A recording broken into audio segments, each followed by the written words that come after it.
Well, reaction continues pouring in after nearly 50 refugees were unexpectedly flown into Martha's Vineyard on Wednesday. Those migrants are now at a joint base on Cape Cod.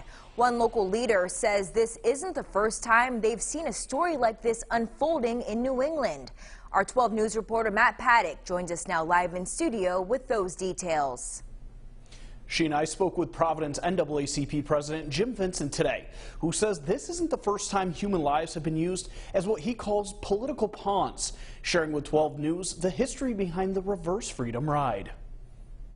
Nearly 50 migrants being flown across the country as part of Florida Governor Ron DeSantis' state relocation program to move migrants to sanctuary destinations. The migrants were promised housing and jobs, but Massachusetts officials say the arrival was unexpected. They went from Texas to Florida to Martha's Vineyard with a flight. There's also going to be buses, and there will likely be more flights. But Providence NAACP President Jim Vincent says this isn't the first time that human lives have been used as what he calls political pawns.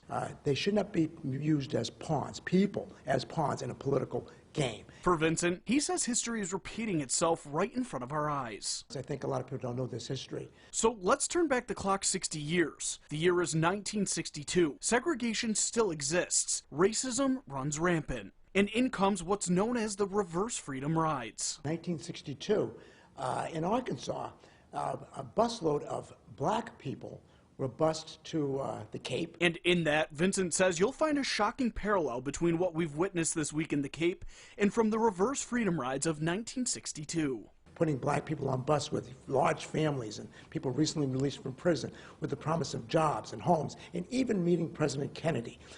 The parallels are stark in terms of their similarity. But when those men, women, and children got off of the bus near the summer home of President John F. Kennedy in the Cape, there was no job, no permanent housing, and no president. I feel sad about those people the same way I feel sad about the people from Venezuela that were literally dropped into Martha's Vineyard. And Vincent says those parallels are a cause for concern as the country continues to try and move forward. It just tells me that history is repeating itself.